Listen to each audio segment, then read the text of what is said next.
Livro de Gênesis, capítulo 1. No princípio, Deus criou os céus e a terra.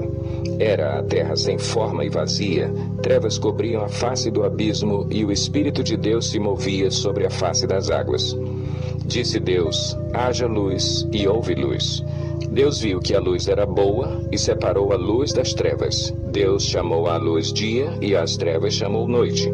Passaram-se a tarde e a manhã. Esse foi o primeiro dia. Depois disse Deus: haja entre as águas um firmamento que separe águas de águas. Então Deus fez o firmamento e separou as águas que ficaram abaixo do firmamento das que ficaram por cima. E assim foi. Ao firmamento Deus chamou céu. Passaram-se a tarde e a manhã. Esse foi o segundo dia. E disse Deus: ajuntem-se num só lugar as águas que estão debaixo do céu, e apareça a parte seca. E assim foi. À parte seca Deus chamou terra, e chamou mares ao conjunto das águas. E Deus viu que ficou bom. Então disse Deus: cubra-se a terra de vegetação, plantas que deem sementes e árvores cujos frutos produzam sementes de acordo com as suas espécies. E assim foi. A terra fez brotar a vegetação, plantas que dão sementes de acordo com as suas espécies, e árvores cujos frutos produzem sementes de acordo com as suas espécies. E Deus viu que ficou bom. Passaram-se a tarde e a manhã. Esse foi o terceiro dia. Disse Deus: haja luminares no firmamento do céu para separar o dia da noite. Sirvam eles de sinais para marcar estações, dias e anos, e sirvam de luminares no firmamento do céu para iluminar a terra. E assim foi. Deus fez os dois grandes luminares, o maior para governar o dia e o menor para governar a noite. Fez também as estrelas. Deus os colocou no firmamento do céu para iluminar a terra, governar o dia e a noite e separar a luz das trevas. E Deus viu que ficou bom. Passaram-se a tarde e a manhã. Esse foi o quarto dia. Disse também Deus: encham-se as águas de seres vivos e voem as aves sobre a terra, sob o firmamento do céu. Assim Deus criou os grandes animais aquáticos e os demais seres vivos que povoam as águas, de acordo com as suas espécies, e todas as aves de acordo com as suas espécies. E Deus viu que ficou bom. Então Deus os abençoou, dizendo: sejam férteis e multipliquem-se, encham as águas dos mares, e multipliquem-se as aves na terra. Passaram-se a tarde e a manhã. Esse foi o quinto dia. E disse Deus: produza a terra seres vivos de acordo com as suas espécies, rebanhos domésticos, animais selvagens e os demais seres vivos da terra, cada um de acordo com a sua espécie. E assim foi. Deus fez os animais selvagens de acordo com as suas espécies, os rebanhos domésticos de acordo com as suas espécies, e os demais seres vivos da terra de acordo com as suas espécies. E Deus viu que ficou bom. Então disse Deus: façamos o homem à nossa imagem, conforme a nossa semelhança. Domine ele sobre os peixes do mar, sobre as aves do céu, sobre os grandes animais de toda a terra e sobre todos os pequenos animais que se movem rente ao chão.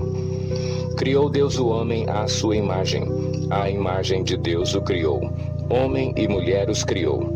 Deus os abençoou e lhes disse: sejam férteis e multipliquem-se, encham e subjuguem a terra, dominem sobre os peixes do mar, sobre as aves do céu e sobre todos os animais que se movem pela terra.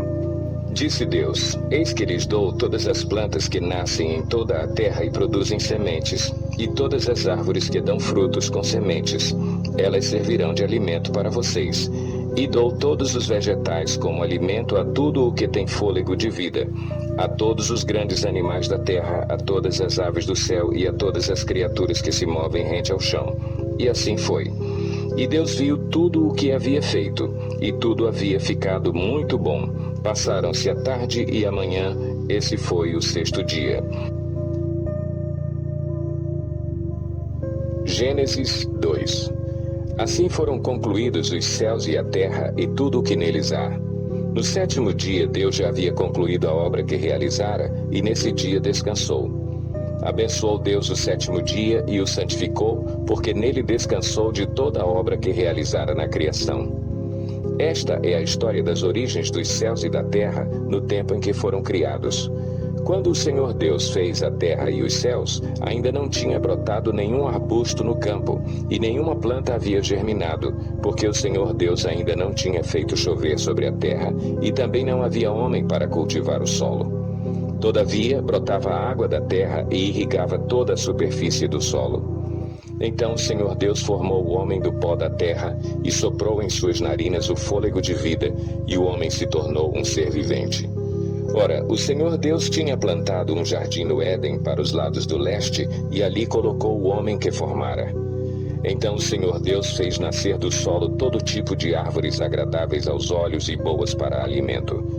E no meio do jardim estavam a árvore da vida e a árvore do conhecimento do bem e do mal. No Éden nascia um rio que irrigava o jardim e depois se dividia em 4. O nome do primeiro é Pison. Ele percorre toda a terra de Havilá, onde existe ouro. O ouro daquela terra é excelente. Lá também existem o bidélio e a pedra de ônix. O segundo, que percorre toda a terra de Cuxi, é o Gion. O terceiro, que corre pelo lado leste da Assíria, é o Tigre. E o quarto rio é o Eufrates. O Senhor Deus colocou o homem no jardim do Éden para cuidar dele e cultivá-lo. E o Senhor Deus ordenou ao homem: coma livremente de qualquer árvore do jardim, mas não coma da árvore do conhecimento do bem e do mal, porque no dia em que dela comer, certamente você morrerá. Então o Senhor Deus declarou: não é bom que o homem esteja só. Farei para ele alguém que o auxilie e lhe corresponda. Depois que formou da terra todos os animais do campo e todas as aves do céu, o Senhor Deus os trouxe ao homem para ver como este lhe chamaria. E o nome que o homem desse a cada ser vivo, esse seria o seu nome. Assim o homem deu nomes a todos os rebanhos domésticos, às aves do céu e a todos os animais selvagens. Todavia não se encontrou para o homem alguém que o auxiliasse e lhe correspondesse. Então o Senhor Deus fez o homem cair em profundo sono e, enquanto este dormia, tirou-lhe uma das costelas, fechando o lugar com carne. Com a costela que havia tirado do homem, o Senhor Deus fez uma mulher e a levou até ele. Disse então o homem: esta sim é osso dos meus ossos e carne da minha carne. Ela será chamada mulher, porque do homem foi tirada.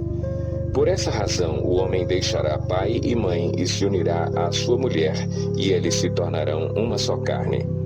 O homem e sua mulher viviam nus e não sentiam vergonha.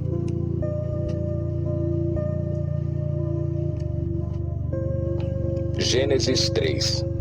Ora, a serpente era o mais astuto de todos os animais selvagens que o Senhor Deus tinha feito, e ela perguntou à mulher: foi isto mesmo que Deus disse: não comam de nenhum fruto das árvores do jardim? Respondeu a mulher à serpente: podemos comer do fruto das árvores do jardim, mas Deus disse: não comam do fruto da árvore que está no meio do jardim, nem toquem nele, do contrário vocês morrerão. Disse a serpente à mulher: certamente não morrerão. Deus sabe que no dia em que dele comerem, os seus olhos se abrirão e vocês, como Deus, serão conhecedores do bem e do mal.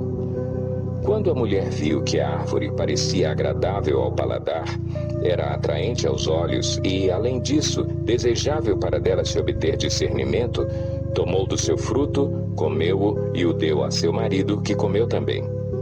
Os olhos dos dois se abriram e perceberam que estavam nus. Então juntaram folhas de figueira para cobrir-se. Ouvindo o homem e sua mulher os passos do Senhor Deus que andava pelo jardim quando soprava a brisa do dia, esconderam-se da presença do Senhor Deus entre as árvores do jardim. Mas o Senhor Deus chamou o homem perguntando: onde está você? E ele respondeu: ouvi teus passos no jardim e fiquei com medo, porque estava nu, por isso me escondi. E Deus perguntou: quem lhe disse que você estava nu? Você comeu do fruto da árvore da qual lhe proibi comer? Disse o homem: foi a mulher que me deste por companheira que me deu do fruto da árvore, e eu comi. O Senhor Deus perguntou então à mulher: que foi que você fez? Respondeu a mulher: a serpente me enganou, e eu comi. Então o Senhor Deus declarou à serpente: uma vez que você fez isso, maldita é você entre todos os rebanhos domésticos e entre todos os animais selvagens. Sobre o seu ventre você rastejará e pó comerá todos os dias da sua vida. Porém inimizade entre você e a mulher, entre a sua descendência e o descendente dela. Este lhe ferirá a cabeça e você lhe ferirá o calcanhar. À mulher ele declarou: multiplicarei grandemente o seu sofrimento na gravidez. Com sofrimento você dará à luz filhos. Seu desejo será para o seu marido, e ele a dominará. E ao homem declarou: visto que você deu ouvidos à sua mulher e comeu do fruto da árvore da qual eu lhe ordenara que não comesse, maldita é a terra por sua causa. Com sofrimento você se alimentará dela todos os dias da sua vida. Ela lhe dará espinhos e ervas daninhas, e você terá que alimentar-se das plantas do campo. Com o suor do seu rosto você comerá o seu pão, até que volte à terra, visto que dela foi tirado, porque você é pó, e ao pó voltará. Adão deu à sua mulher o nome de Eva, pois ela seria a mãe de toda a humanidade. O Senhor Deus fez roupas de pele e com elas vestiu Adão e sua mulher. Então disse o Senhor Deus: agora o homem se tornou como um de nós, conhecendo o bem e o mal. Não se deve, pois, permitir que ele tome também do fruto da árvore da vida e o coma, e viva para sempre. Por isso o Senhor Deus o mandou embora do jardim do Éden para cultivar o solo do qual foi tirado. Depois de expulsar o homem, colocou a leste do jardim do Éden querubins e uma espada flamejante que se movia, guardando o caminho para a árvore da vida.